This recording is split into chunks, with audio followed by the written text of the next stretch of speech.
ভোটের মুখে বিজেপির চার্জশিট, সেই চার্জশিট প্রকাশ করে অমিত শাহর সুর সপ্তমে। এসআইআর নিয়ে নিশানা করলেন তৃণমূলকে, সীমান্তে কাঁটা তার নিয়েও শানালেন আক্রমণ।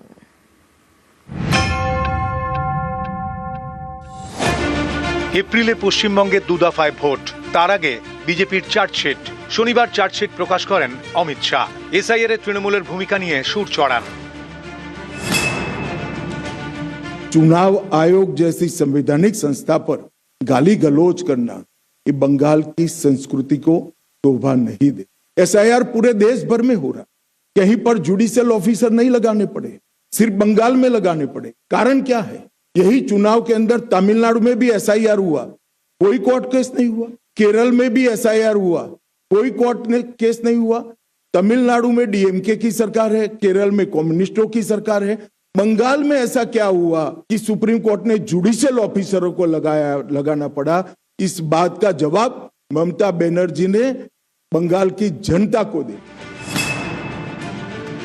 आपके डिस्ट्रिक्ट मजिस्ट्रेट निर्भीक रूप से काम नहीं किए, इसलिए सुप्रीम कोर्ट ने जुडिशियल ऑफिसर्स को लगाना पड़ा है। और एसआईआर पर वो जो आरोप कर रही है, मैं आज बंगाल की जनता को पूछना चाहता हूं, जो घुसपैठियों को वोटर बनाकर यहां रखा गया है, उनको क्या बंगाल का भविष्य तय करने का निर्णय देना है या नहीं देना है?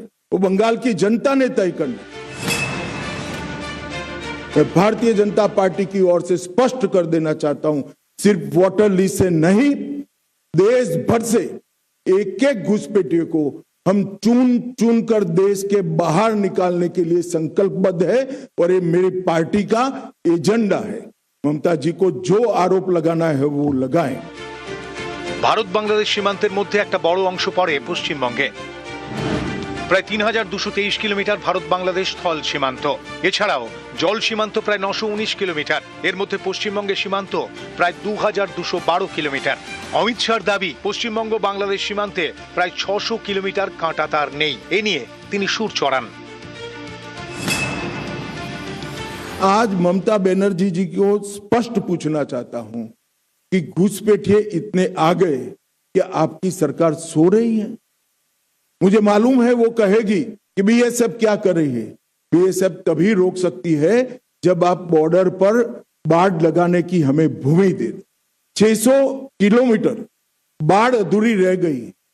हमारे होम सेक्रेटरी यहां आकर आपको मिलकर गए, मैं खुद आकर आपकी ऑफिस में मिलकर गया, मगर आपने बाढ़ लगाने की भूमि नहीं दी। घुसपैठियों की वोट बैंक आप बनाना चाहते। हमने कोई पॉलिटिकल ईगो नहीं रखा, हमने आपके साथ संवाद किया, संपर्क किया, पत्र व्यवहार किया, मगर आपने हमें भूमि नहीं दी है। कोई बात नहीं ममता दीदी, आपके पास बहुत कम समय है। 6 मई को भारतीय जनता पार्टी की सरकार बनेगी और 45 दिन में सभी भूमि बाढ़ के लिए जो उपलब्ध कराना है वो भारत सरकार को बंगाल की भारतीय जनता पार्टी की सरकार उपलब्ध करा देगी और हम घुसपैठ को रोकेंगे। न्यूज़ 18 बांग्ला।